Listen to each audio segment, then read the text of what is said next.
And welcome back to the Splitting Hairs podcast presented by Jackrabbit Illustrated. We're back for another week, presented by Drake's Place and Cottonwood Coffee. Man, we sure do appreciate them believing us. We know it was a big weekend for Drake's Place. Pheasant opener out in South Dakota. They had all sorts of specials going on. I believe they were doing omelets this morning and yesterday or tomorrow morning. What day is today? So Saturday, and they were doing omelets. They looked wonderful, man. I want an omelet. There's no crave an omelet. Cottonwood, we can't appreciate them enough. Their coffee's the best in town.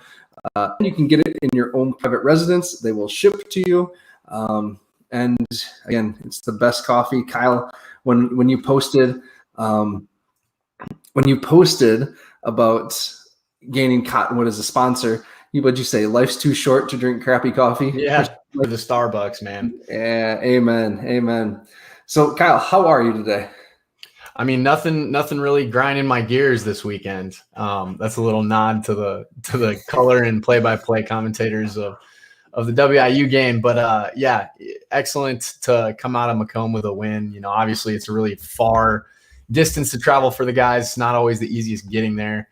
And all the fan support that turned out, that was pretty exciting to see as well. Saw quite a few tailgating pictures and blue and yellow that went out to support. So always excellent to see that and see the fanfare kind of continue to up the ante and raise their support is always nice as well. Mm-hmm. Yeah, it's always just a challenge. Stig speaks to that every time they go out to Macomb. Just the challenge of being there and getting there. And you bust an hour to get there, then you bust an hour back to stay, and it just doesn't sound like very much fun for sure. So it's a weird feeling. I wrote this at the end of Rants and Raves today. The Jacks have scored 40 or more points in every game this season, but it still feels like there's more out there. Are we just that spoiled as a fan base, or is the ceiling that high for this team?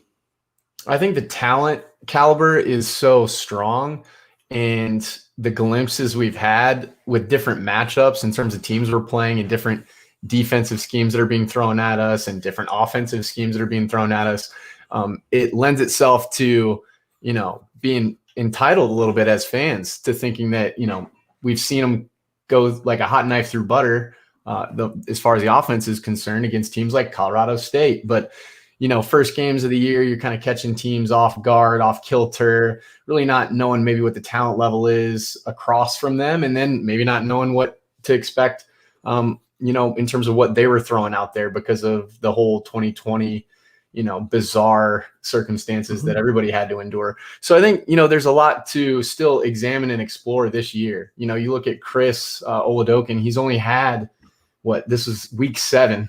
So in terms of actual live fall camp weeks, maybe we had 6 to 8, and then he's got another 7 weeks that he's had. So he's only been here, 15 weeks. So almost, a few months maybe. So he's still kind of just finding his stride. And, that's the most important position in football. So I think he'll continue to take strides and make some big things happen for us. And I think he'll also take what's available and start to kind of find that rhythm again that we had earlier on in the season. And then as far as defensively real quick, I think defensively real quick, just to kind of cover both sides. Yeah, I think that when we get some guys healthy, right, and we're kind of back to full strength at some pivotal levels, the chain gang, our linebacking core, I think it was nice to play a team that we probably should have taken care of. No disrespect to WIU, but one that we should have taken care of this week after last week's physical, long game. Yeah, agreed. And, on the injury front, it is concerning to see Quentin Hicks on crutches at the end of the game, not able to put a lot of weight on that leg as he was coming off the field. We'll see. Being down Tolu, being down Kevin Brenner, good thing our defensive line is as deep as it is, but Quentin and Tolu are 2 of our top 3, if not 4 defensive ends. So that is concerning there. So getting back to hitting our stride a little bit. This, I think, is an interesting comment and one that I made during the game. Run the ball. The OC needs to understand the caliber of PS2. And I screamed that in the first half for sure, in the first quarter. It was right before the series when we ran the ball 3 straight plays. And so I felt a little bit silly on that. We didn't get a first down on that drive. But it seemed like Coach Eck in this game, and I'm a fan of Coach Eck. I need to put that out there. I'm a fan of Coach Eck. I think what he's done with the offensive line is tremendous. His creativity as the play caller is tremendous. I think he struggled this game to hit his stride as a play caller. And a lot of play calling, when you talk to offensive coordinators, they talk about finding a groove, finding a rhythm. There was something weird going on. 3 straight passes, 1 possession. Then the next possession, they come out and run the ball 3 straight times. So I don't know what's going on. But it felt like in the second quarter, in the third quarter more so than the second quarter, he found his groove again as a play caller. And traditionally, he's been an excellent first half play caller. And so I'm really curious maybe what was going on yesterday. What did you see, Kyle? A lot of things that you already kind of touched on. And, that's a great point by the comment that we had off the rip, because I think understanding the caliber of Pierre, definitely he knows what he's got, because that's why he implements wrinkles for him to even throw the rock. Pierre's passer rating and QB efficiency is through the roof, tops in the nation by far. Eric Barriere, he's actually a close second to Pierre from the QB position, right? But no, to bring it back, it's one of those things where I think Pierre's talents could be accentuated by a good number 2 back and utilizing that back more than we do just in cleanup minutes, right? Because when you look at when Pierre was really able to go off game 1, it was Pierre, and his fluidity, his jump cuts, his ability to kind of like just press on the stretch zone plays.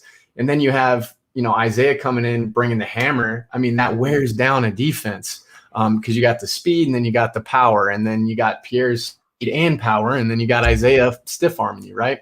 Well, we know Isaiah's not coming back anytime soon, so we're not going to hold our breath. Well, let's go ahead and get some other guys some trust in pivotal moments.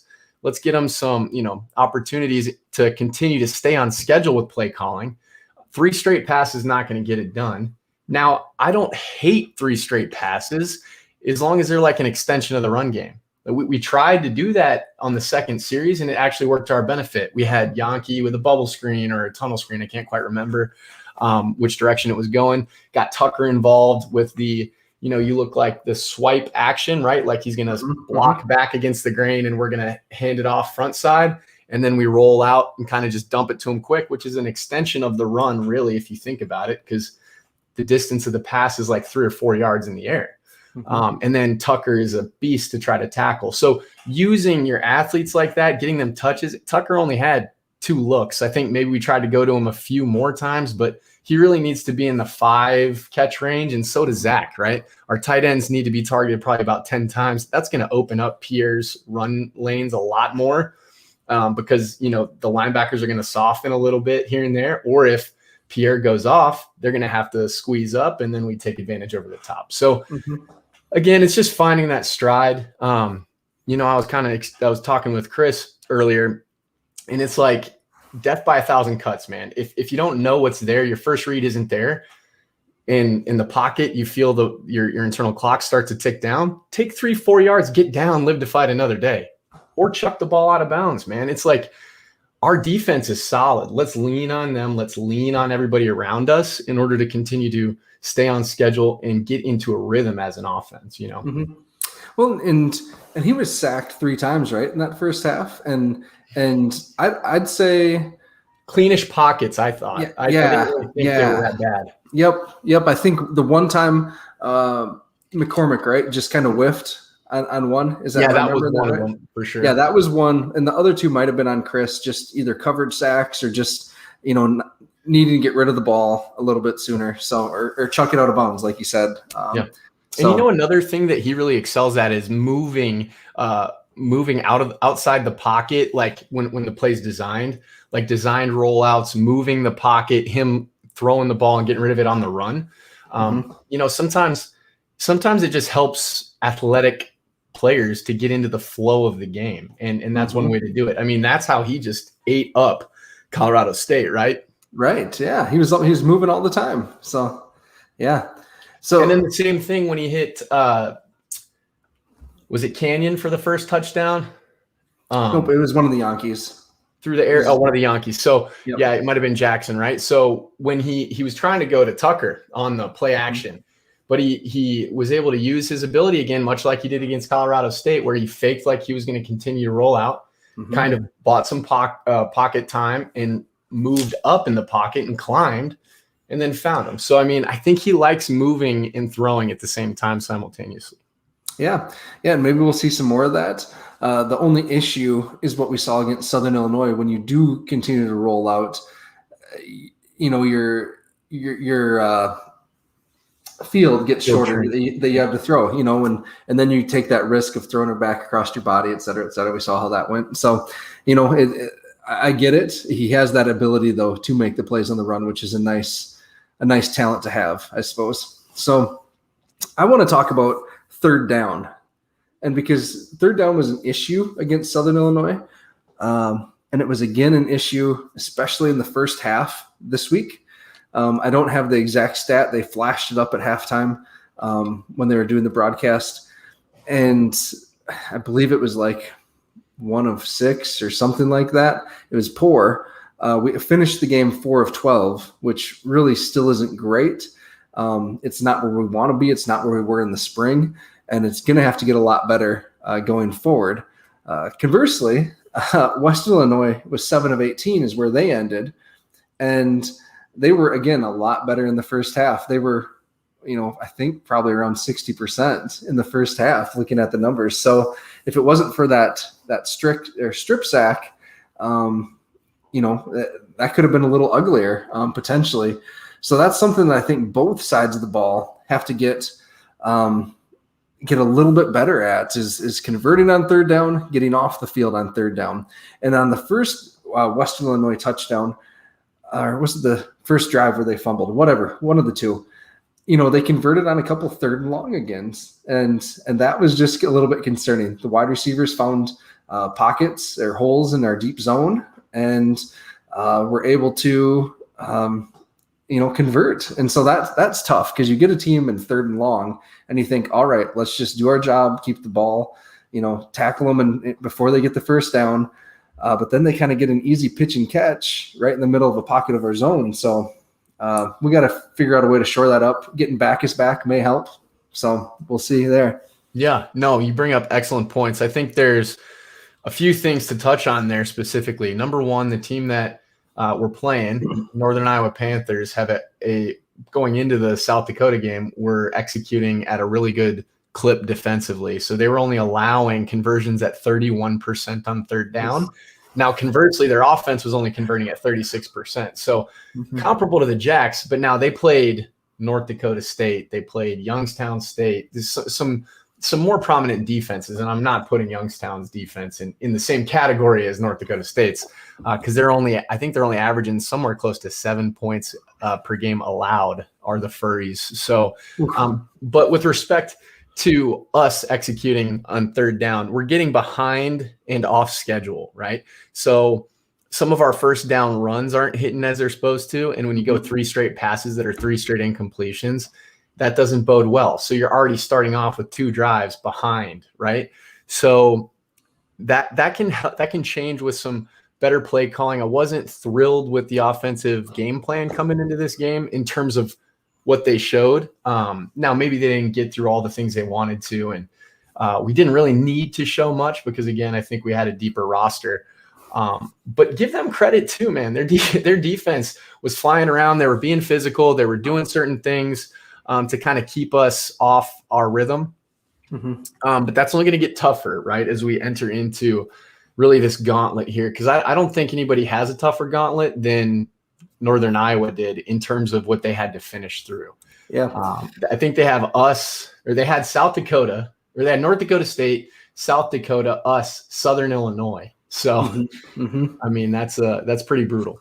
Yeah, they will know if they're in the playoffs or not at the end of the next 2 weeks here. So, yeah. One thing here, Jordan Fink, our buddy, brings up a good point. Jordan last week talked about identity for the Jackrabbit offense, and with Isaiah being out, maybe we just don't have the same identity. That kind of continues with this comment here. Part of it is we don't want to overuse Pierre. He still did finish with 19 touches. I think the number that we've thrown around is that 20 to 25 range that we would like to see Pierre in, both rushing and receiving. And he finished with 19. And part of that is because it was an early day for him. It wasn't a full game. But yeah, Jordan brings up a good point. We really can't afford to lose Pierre right now. So yeah, but I disagree with that, actually. You do? Yeah, Okay. I do disagree with that. I think we're over you, and I'm not trying to be contentious, just from the standpoint, like, I think It's maybe splitting hairs, Kyle. That's right. I think we're maybe a little reliant on him in a lot of ways. If you just look at, if you're to take away his production against Southern, I mean, you have Tucker, who really showed out, and you have Jaden Yankee, who showed out and really could have honestly had even more yards on a one deep pass, right, against Southern Illinois. Then you look at this week, well, we had great contributions from Bauer, from both the Yankees, a little bit from Kraft, obviously Pierre again, but I think we're a little heavy on that, and I'd like to see more of a multi-back situation. And so if we don't want to use him, let's not use him 5 straight drives in a row. I mean, because I think he will be more overwhelming to a defense if we sprinkle some other guys in, and I want to use him as much as I can, but he's a human being, like those hits take a toll. This is value play now. And that's, I think we talked about it in our group thread. Amar Johnson, when he gets in the game, looks good. I want to see Amar behind the number one offensive line. We put that in our what to watch this week. Let Amar have a chance behind the number one offensive line. And if this is public, this has been said public, so we're not breaking news here anymore. But Mike Morgan's our third back. Dude, that's what I'm saying. If we get to the spot in the season where Mike Morgan has to carry the ball, I don't want his first carry to come against NDSU or USD. Man. Well, and what bothers me about this, and this is not even just the Jacks, this is with a lot of programs, they develop so much of their own identity with what they have on their roster. I think they forget that football is football. And if you didn't trust Mike Morgan to be in there in short yardage situations, I mean, a dude caught a 60-yard touchdown, albeit against a little bit different level of competition. But I mean, he was making guys miss an open field. You're telling me he can't get 2 yards in a cloud of dust in short yardage? You're telling me we can't go offset pistol or bring in 22 personnel, which is 2 backs, 2 tight ends. We can't bring in 13 personnel, 1 back, 3 tight ends, and just assert our will. I think we need to play bully ball. That's been a hashtag that I'm pushing out there. I think we need to play bully ball and dictate the flow of the game, right? As opposed to, I mean, we have passing athletes. We have awesome athletes on the perimeter, and they continue to emerge, but we're a running team. Look at last year. We had a 3-headed monster in the backfield, and we were able to control time of possession. We controlled field position. We played great defense. We played good special teams. That's the formula, and it needs to be the formula going forward. Yep. And that's some of the stuff Jordan hit on last week that you just said. So I want to get in because you've brought this up a couple times. You brought him up a couple times. Canyon Bauer. What a game for him.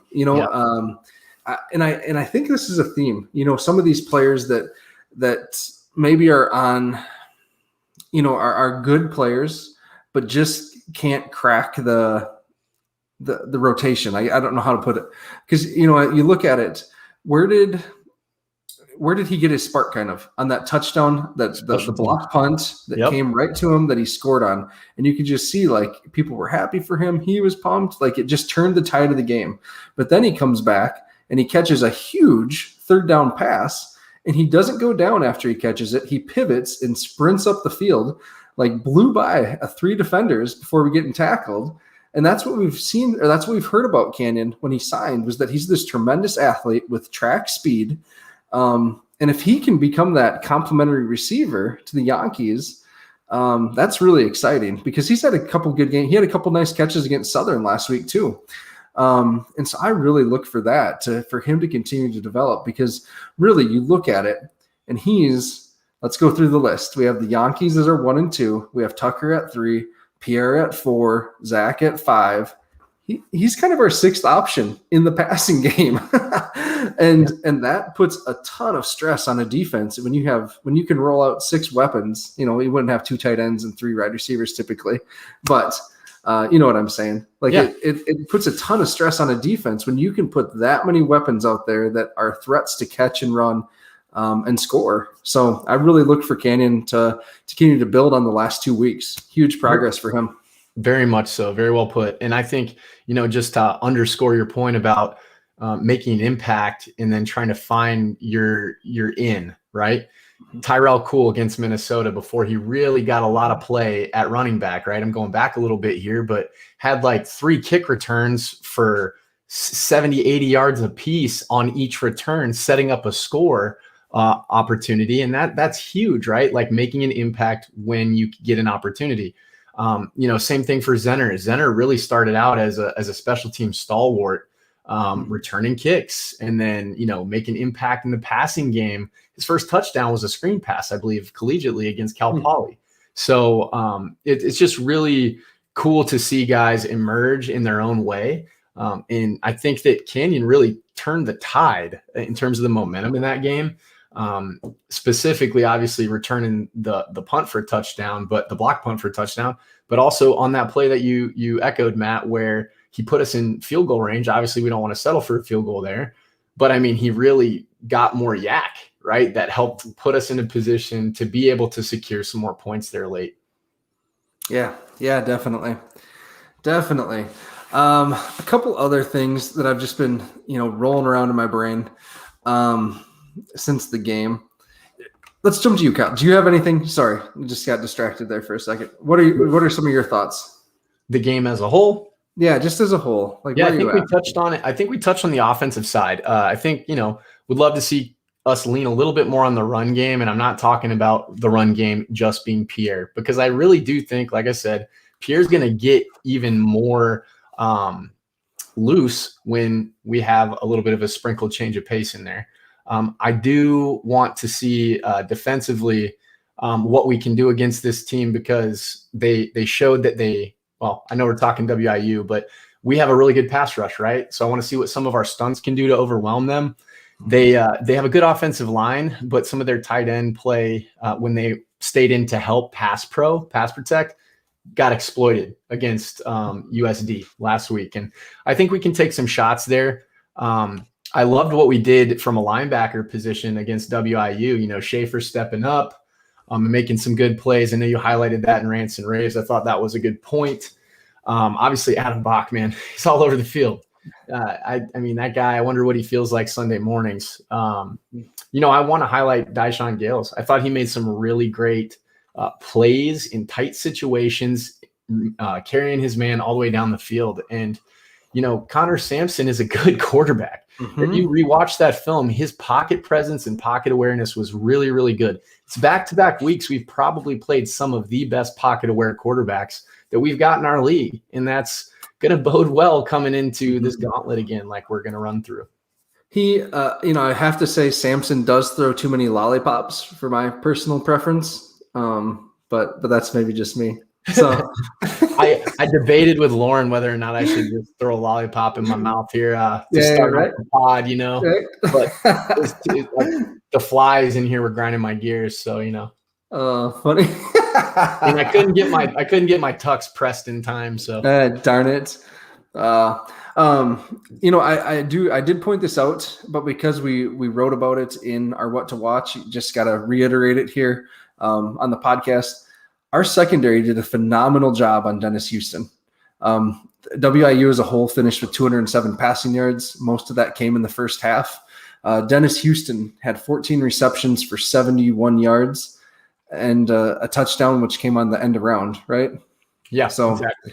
I mean, they did such a good job on him of rally tackling and making sure that when he caught the ball, he had nowhere to go because he is kind of a yak monster as well. He's a good receiver, a big-bodied receiver, and Deshaun was there for a lot of it. We saw Stephen Arell out there on him a few times. I like those matchups when we have our bigger corners out there. Deshaun is such a cool story. One, I met his family at Frisco, and they had the best outfits, full shirts with Deshaun's like face and image as a player all over the shirt. And that was so cool. It was just, they just stood out. You know who they were repping. So that was cool. And then just his story, right? He played quarterback in high school, didn't know how to backpedal when he got to SDSU. Dan Jackson had the foresight. They saw the potential in him, brought him in, switched him to cornerback. He's a walk-on, paid his own way for his first year. I'm guessing he's on scholarship now. But man, he's going to be a good corner, and he is a good corner already. And he's physical. I mean, I'm like, wow. And I'm not talking physical where he gets handsy at points where he's not supposed to. I'm saying he lowers the boom when he steps up on run fits, when he comes into support. I mean, we saw one of the first big hits of the year against Colorado State, but he makes his presence known. And then when you do that as a physical DB, the wide receivers start to hear footsteps even when maybe they're not there. And then, when you can play in their head, kind of like Dennis Rodman-esque, it always really works out in your favor down the stretch. Yeah. So I like that. The one area we haven't talked about is special teams. Obviously the block punt. Mm-hmm. And, I don't know what's going on. Maybe it's the wind, but I think Tyler Feldkamp has these punters scared. They are not punching the ball to him. And he's had a few good punts. Yeah. They were, that punter was rough. But I will say this, I got some great shots from the Jackrabbit Sports Network in Tyler's edits. And I was checking out the trajectory that Fromm was kicking, and he was keeping it low and really driving through the ball versus like even their field goal. It was a lollipop. It had a little bit more arc on it, and it looked like it was fighting a lot of wind. So, maybe there was a lot of, resistance coming, swirling, and, really making it difficult on the punters and the kickers. I don't know. It's hard to tell through the TV. I'm just, Feldkamp, the first half against Dixie State and against Indiana State, he had some nice returns, right? Yeah. But now we've seen 2 games in a row where SIU did not want to punt towards him. Like that was their strategy to let it roll. Like a bold move. We'll see. Sometimes that backfires. But I mean, I don't know how could WIU be that unprepared? Yeah, that was their punting strategy. This is what I want to see, Matt. You asked me what I think about the game. This is what I want to see from the Jacks moving forward. And coaches probably don't even watch this. Maybe some of the other media folks do, and maybe they agree or maybe they don't. But the reality is, I want to see us dictate games more. And you're like, well, Kyle, that we're scoring 41 points plus a game. Like, what do you want to see more of? I want to see us force the hand of the teams that we're playing.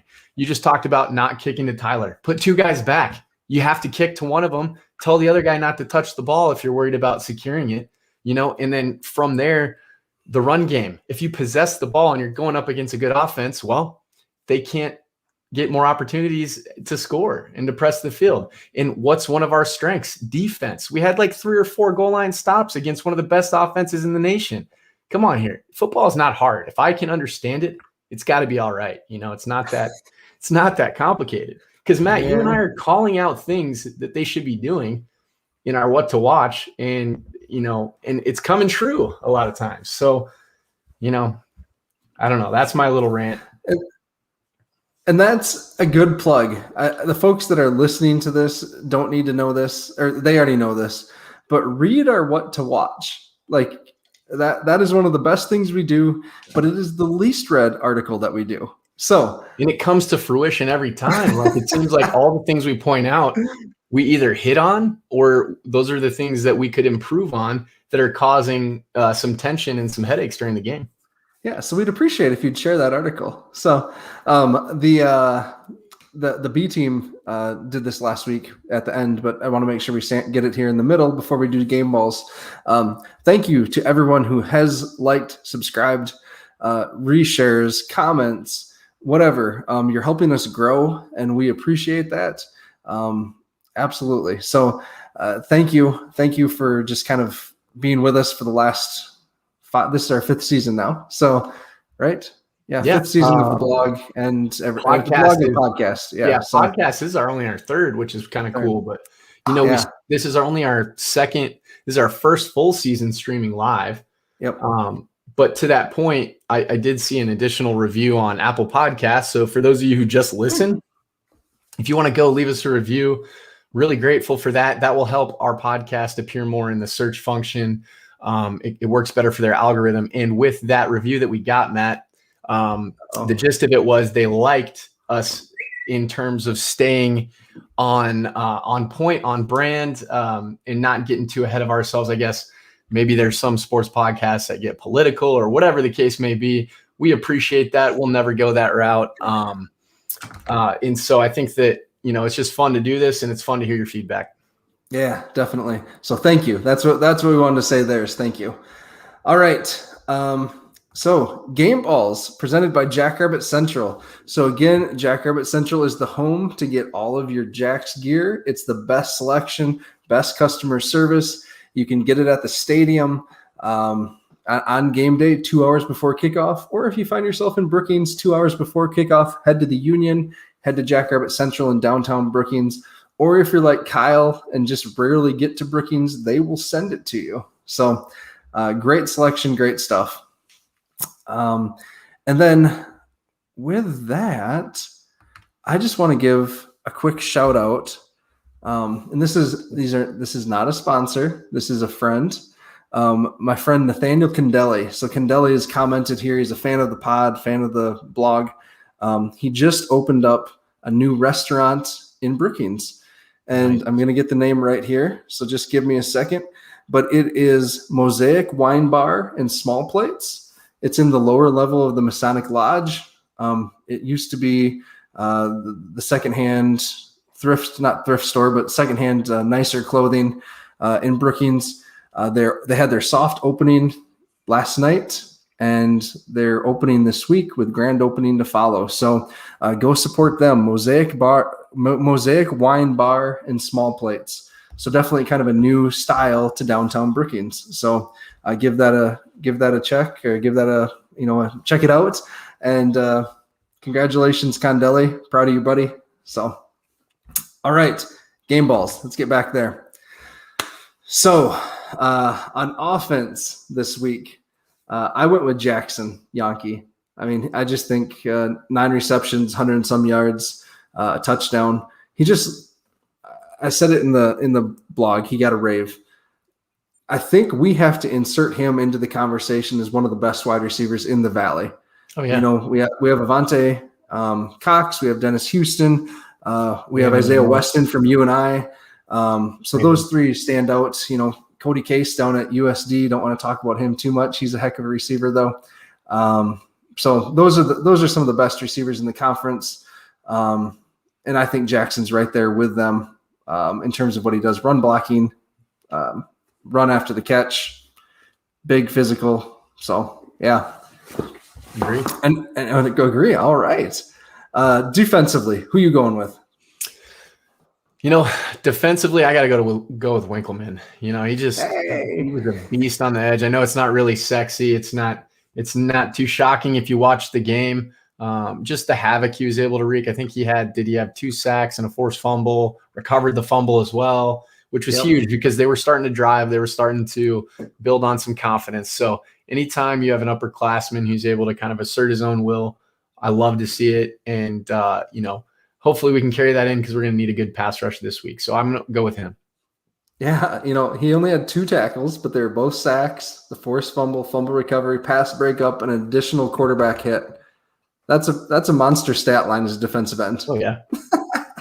So, all right. And special teams, do you want to do one for special teams? Yeah, I'm going to go with it's 1 and 1A here for me. So I'm going to go with Kinzer Madison. Obviously, don't talk about his name very much, but if you're going to bring it up, punt block is going to be a fantastic way to get your name recognized. And then obviously Canyon Bauer. We talked about the impact folks can have on the game, and scooping and scoring is no better way to do it. And I think obviously his impact offensively kind of carries over into having the special teams player of the week nod as well. Yep, agreed on both. All right, Kyle. Happy Hobo Week. Let's go. So Kyle, you were a player, so you didn't get to experience Hobo Day to its full extent. So what is your favorite Hobo Day memory? Yeah, that's a great one, man. So there's a couple that stick out. So the first one, 2009, when we actually beat Northern Iowa in a pretty exciting game. I had one of the longest catches of my career with I tore basically my forearm. It's more complicated, but tore my forearm. So I had like this boxing tape job on, and I caught a play action ball from Thomas O'Brien in a pivotal moment that we ended up driving down and scoring. And then I had Ryan Crawford, who was a good quarterback for the Jacks that year too, but was recovering from a knee injury. He goes, "Why didn't you hurdle him?" And I was like, "Ryan, do you know my athletic ability here, dude? Like, I'm gonna lower the head before I go over somebody." But that was just funny to me. So that strikes a chord with me. And then Colin Kosharp made a great catch to really kind of seal it. Glenn Fox went off. I think Fox tore them up through the air as a receiver. He was an Iowa kid too, so that was really exciting for him. It's just great to see your team do big things. And then my senior year, man, we started out strong, beating Southern Utah to start the year in overtime, and then really just shot ourselves in the foot a couple times there. Went on a string, and then we beat the brakes off of Southern Illinois. Scored like 45 some points on them too. So that was a great way to end the career. And I love the gold pants, man. Gold pants looked good this past weekend for the guys. And historically, for those of you who don't know, that was only a Hobo Day thing. So that was kind of exciting. We special games, but it was Hobo Day, and I think North Dakota State every now and again. Huh. So before I go, I want to encourage people to send us in their favorite Hobo Day memories or traditions. Keep it PG, folks, or PG-13. It's a family-friendly show here. So Scott says tailgating. Yeah, Hobo Days. Careful, Scott. We never know who's watching. They prefer Hobo Week and Hobo Day. So, but you can call it what you want. My favorite Hobo Day memory is my junior year. So we had stayed out and had a good time, but then I was also helping with the parade the next day, and get to the Union and find out that I get to drive a convertible through the parade with President Emeritus Peggy Miller riding in the back of the convertible. So we head on down to Einspars, and I get the keys to this convertible, super cool, and take off down 22nd Street. There's this whole line of cars. And right then, that's when paper planes was super popular. Oh, love that. And so all of us, had our guns up in the air. That was a banger back then, man. Yeah, man. And so just I love everything SDSU. That's why I do a stupid podcast like this. But Hobo Day was just incredible, and that's one of my favorite memories. Talking to Peggy, Chad, talking to Peggy Miller, getting to know her. She told me she loves everyone from Clark. I'm from Clark, if y'all didn't know. Which also, fun fact, the guy that brought Hobo Day to SDSU was from Clark. So love that. Jerry Lore's from Clark County. So yeah, Shannon Schlegel, lots of good people from Clark. Skylar Flatten. Names up off the floor, Matt. Pick those. I know name dropping here. Hey, right. No, that's awesome, man. I love learning that because I'm a native. And to that point, can you kind of elaborate a little bit on, for folks who don't know, elaborate a little bit on what the tradition of Hobo Day is, kind of how it it got some legs. And after my dogs quit barking here, sorry about that. It's all right. So Hobo Day all started. The legend goes when the students went to the train station, dressed in their nightgowns. I believe if someone that knows better can talk to this, go ahead. But they went to the train station, their nightgowns. In the 20s or so, in right? the 20s, yep. And then it kind of evolved into this other tradition because this gentleman from Clark had come from Missouri where they did have a Hobo Day. That was kind of their homecoming. Thought it was a neat tradition. And then, it kind of stuck at SDSU where it hadn't worked in Missouri. And, there's all sorts of fun things that happen throughout the week. Rally at the Rails is a big one. That's cool. They do a bum meal, bum Olympics, a bum sleepover. The bum a meal was one of my favorite ones.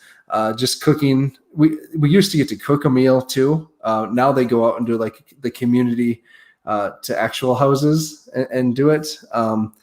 Being in a fraternity, we just did it at our fraternity house, and that was still a pretty neat thing. Good brotherhood there. But just like the energy on campus is just different. You can feel it. You can definitely feel it. One of my other favorite memories is a fun event. I was at a house party earlier in the week on Hobo Week, but also had my first wildlife and fisheries test of the semester, and went to this house party. And I've graduated a long time ago, so it's statute of limitations, right? And went to this house party. I don't know what time we got back. It was fairly late, but woke up the next morning and it was like 8:10. Class started at 8 in dairy science. So I hop out of my bunk in Hanson Hall, sprint down the sidewalk, roll into the lecture hall there in dairy science. And I'm like, oh man, I had some people in my room last night. They must have turned my alarm clock off. Can I still take the test? And the professor, bless his heart, he goes, oh wow, that's really bad luck. Yeah, of course. Like, here's the test. If you need a little help, if you need any more time afterwards, you can come back to my office and take it still. But I finished it up in class that day. I finished it up. Didn't do too hot in it, and so I had to bust my butt for the rest of that semester to get good scores on the rest of my tests. So I, got to be in the class. So that's not a good Hobo Day memory. But you're a better man than I. Better refrain. I'm gonna plead the fifth from telling any stories about class or missing class or anything. I've already kind of told the one about Coach Conklin letting me have it. So I'm gonna refrain. Yeah, you can't. Yeah. All right. So let's talk about UNI, because you spent some time watching UNI. I watched a bit of their game yesterday with USD. So what do you think, Kyle? What'd you see? So I saw them shoot themselves in the foot quite a bit, right? A lot of penalties, a lot of unclean play, something that unfortunately we've seen far too much of from ourselves as of late. So, something's going to have to give here. But what I did see that's really consistent defensively, they got Butcher and Brinkman, the Bash brothers, starting with a B, right? So 94 is Butcher and 44 is Brinkman, and they are stalwarts. They will get in your grill and they will make you remember them. And Brinkman had a field day last year, right, against us, just wreaking havoc in the backfield. I thought they showed up a lot more in the run game. I know Tice of South Dakota, the running back for them, had over 100 yards rushing, but a lot of that was just wearing them down over the course. They had a terrible field position go of it against the Coyotes. Coyotes are a good team. One thing I did notice, Coyotes were very physical in the receiving core and in the tight end core. I think maybe that's probably where we can eat a little bit as far as the Jacks offensive roster. I think, looking at them from an offensive perspective, I think they do a lot of things that we're used to seeing from other programs. They run the stretch zone. I think they're going to do a lot of jet sweeps with Quan Hampton, and they're going to use Deion McShane. obviously Deion McShane. They're going to use his brother Vance McShane. who is a running back who had a 60-plus yard scamper against the Coyotes. They're going to use Bradrick Shaw, who's a transfer from Cal, big, more physical back. He's going to go off too. And now one of the things for folks who have been used to seeing the Panthers the past couple of years is Will McElwain is no longer under center for them. It kind of hit national news. McElwain entered the transfer portal mid-season. Mark Farley, the historic coach over there, the legend, said that, he doesn't fault him for it. He's always been a Northern Iowa guy who was a walk-on, and now he's going to get a shot to play. And when you're a quarterback, you have limited opportunities to play. Fortunately for them, they had a guy named Theo Day come in from Michigan State, entered the transfer portal. We're starting to see four-star recruit. Four-star recruit. We're starting to see a real impact here in the Missouri Valley with transfers, right? So we've seen it 2 weeks ago with Southern Illinois, with Donovan Spencer, who they rolled out, right, and who made a big impact play in that game. And you saw there were plenty of transfers on WIU's squad, even going back to the 2021 spring season. So it's starting to be an impact here. Theo stepped in against Sacramento State when they were stalling. Sacramento State just got a big upset against Montana at Washington Grizzlies Stadium, which really is shaking up the top five a bit more since last week when both JMU and the good guys fell, right? So there's a lot starting to take shape, and the complexion of FCS football is starting to settle a little bit here. I do think Theo Day's a good quarterback. I think he made some mistakes that seem to be a little bit forced from his own hand and not necessarily from the defense. But it'll be interesting to see how the Jacks can play in coverage. I know from UNI's perspective, there were a lot of holes in zone coverage. When they went zone coverage, South Dakota took advantage of it. They sat down and found the voids, and their tight ends were really physical, trucked a lot of their DBs. Their special teams really stepped up, blocked a punt, kind of a blocked punt. It was more of a bobbled snap and then a shank. But then their punter pinned them back deep to where the Panthers were just consistently starting in atrocious field position. So, it's no secret. If we can play complete in three phases of the game, I think we're gonna be able to do what we do. We cannot get behind schedule. I think that's going to be our big what to watch from my perspective is winning on first down, because if you win on first down, I think you have more of an opportunity to set yourself up for more advantageous third downs, right? So maybe not winning on first down, but staying on schedule would be something that I would like to see offensively, whether it's through the air or on the ground. I trust Coach Eck because he's a hell of a play caller, really, when it boils down. And then defensively, what are we going to do? Are we going to throw blitzes at them? Are we going to throw stunts at them? Are we going to try to help our coverage that way? We're going to go man. We're going to go zone. It'll be interesting. Yeah, one matchup that I'm already kind of looking at is UNI has Omar Brown at their one cornerback. And Omar Brown's a very good player. He was a freshman All-American. Really good ball skills. If there's a ball that he can intercept, he's going to. But their other cornerback is Stephon Black, who I think was originally an Air Force commit, and we were after him as well. A very good cornerback, but he's just a second-year player. He's still growing, and I think USD had a lot of success kind of targeting him or his area yesterday.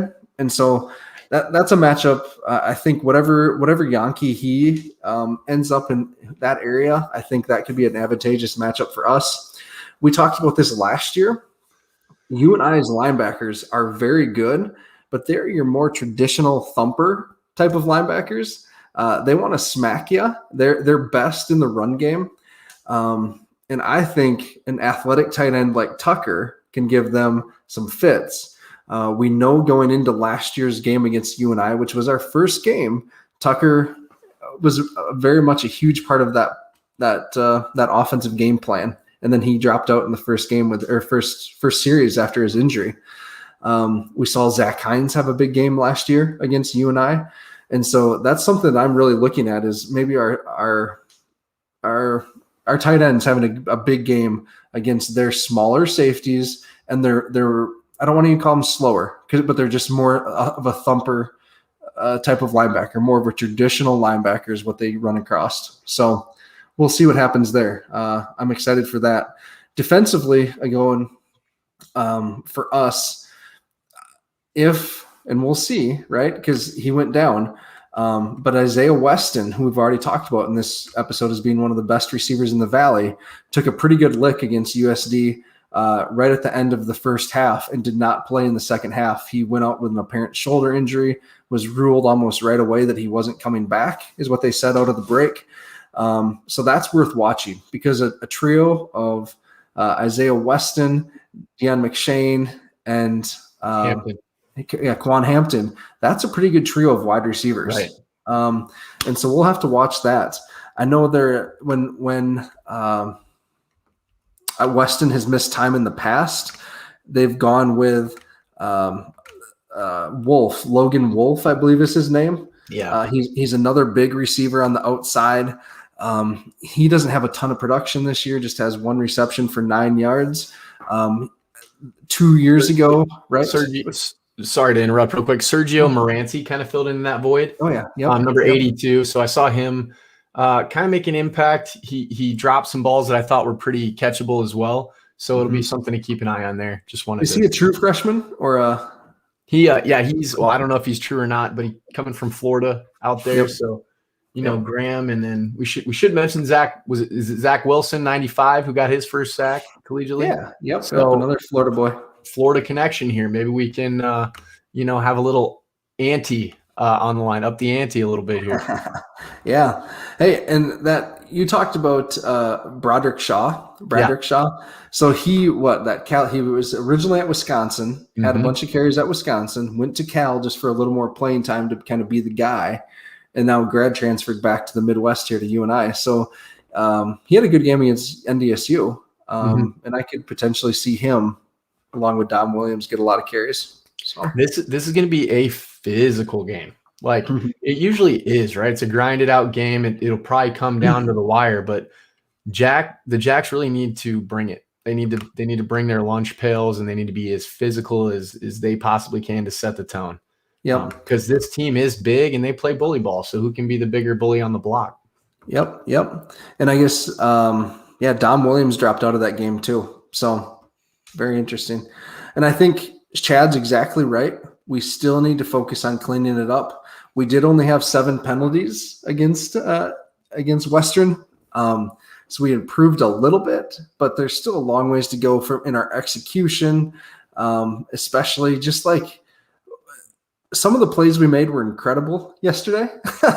And some of the layups we missed were mind-boggling. Yep. And so they were those penalties that we had, although they were fewer in number, they were drive killers. They were false starts, just not being locked in and doing their 111th at the time. But I know we'll get it cleaned up, man. We're by and large, in terms of penalties, we are one of the more disciplined teams in the nation. Interesting. All right. So we'll get into predictions here. And this prediction segment is brought to you by Eric Erickson of Cutler Law Firm. So Eric, Cutler Law Firm is a full-service law firm from Sioux Falls. They build relationships based on trust by treating clients with honesty and integrity. That personal attention provides prompt, efficient legal solutions in corporations and business, financial services, litigation, trusts, and estates, and more. So if you want to get a hold of Eric, 605-271-4938 or Eric E. at cutlerlawfirm.com. So thanks, Eric, for your sponsorship. Can't wait to have or hang out with you at tailgating coming up here. So, all right. So predictions. Am I going first? I'll go first. Yeah, Let me go first shoot from the hip here. I'm gonna go.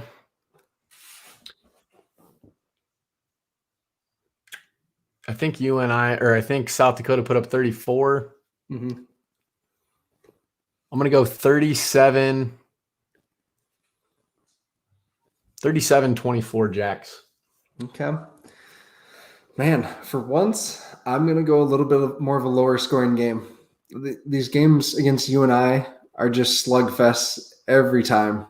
And so for that reason, I'm going to go Jackrabbits 24, UNI 17. So, players to watch. I touched on this a little bit.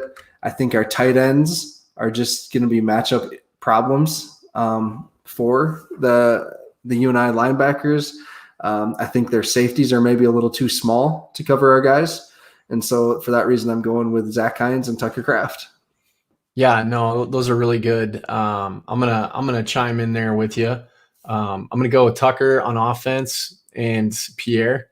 I think the big guys got to eat up front. I think Pierre may have more of an impact in the passing game, so kind of keep an eye on that. Than the run game. I think he'll have a good running performance, but I think last year he did really well with the bench routes where you're sitting down in the middle.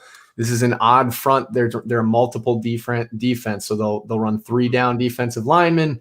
They'll bring a lot of different blitz looks. That'll be one thing too to see how Chris handles that, because I know they throw a lot of different looks. On defense, I'm going to go Adam Bach because I think that he stepped up really good, and I hope Logan can go, because this would be his last opportunity to play against an in-state school. So hopefully he can go. He made some huge plays in the spring against them. So that's my prediction. Yeah. So Logan was questionable last week. So hopefully that questionable turns into probable this week. I just said probable, really weird. So, all right. Defensively, I'm really kind of looking at, again, our safeties to step up a little bit. Like, I think Theo Day proved this week that he's going to put the ball in play and give you a chance to have an interception. He's going to take some chances. We need our senior safeties to start making some plays. They're playmakers.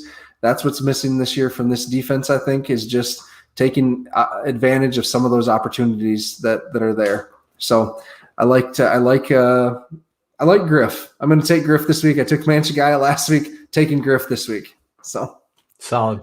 Good stuff, man. Yeah. I agree. All right. So get out, folks. Enjoy Hobo Day. There's a big announcement or a big reveal, launch of a campaign on Thursday for the foundation, starting at Club 71. And then it's moving over to the Campanile for the light show, which they did a few years ago, which was just amazing. So if you haven't seen the video of that, it's definitely worthwhile getting to Brookings on Thursday for whatever this announcement is. It's the start of a new campaign. I'm guessing they'll have some lead gifts to announce or something like that. So that's going to be really, really, really cool. It's been just a great fall for SDSU on that front. Oh, geez, better late than never. The closer. Yeah. All right. So Dallas again. Dallas is in his busy season. Sorry, didn't mean to cut you off. I was intentionally watching and joined in right at the end because I was going to talk when you were off. It sounded like you're going to wrap. Oh, okay. Well, Dallas, what's your favorite Hobo Day memory? Oh man, put me on the spot here. Did you guys already give yours or what? Yeah, we did. I wasn't not prepared to say anything here. Honestly, it's really just a simple fact that it was always the best crowds. I mean, everybody is tuned up, drinking at 7:45 for the parade. It just, everything's alive. Campus feels alive. I know that's a little bit generic, but that's mine. Hey, that works. We'll appreciate you being here. So again, if you're any students watching this, or if you're a parent of students, encourage your kids to get involved in the campus activities, whether it's the Bum a Meal, the Bum Over, the Bum Olympics. Go watch the parade, like Dallas said. There's so much cool stuff that is just SDSU, and that brings people back to Brookings every year to be a part of it. So enjoy Hobo Day, Hobo Week, and have fun. And it culminates in the football game. That's Yes. the biggest thing here. Like, it culminates in that. It's the student support is really starting to ramp up, and I love seeing it. We had coincidentally great support when I was there about 15 years ago now. But it's just continued. There's a little bit of a lull, and now it's just ramped up again, man. So enjoy your experience there. It's once in a lifetime, because really, when can you experience it? When you're early 20-something person, out and about trying to find yourself and make yourself. So take some pride and some enjoyment in experiencing that. Yep. Awesome. Well, thanks everyone for listening. We talked about it earlier. We just really appreciate you being here and asking questions, sharing our stuff, talking about it with your friends. Just again, thank you. And with that, go big, go blue, Go Jack. Jacks.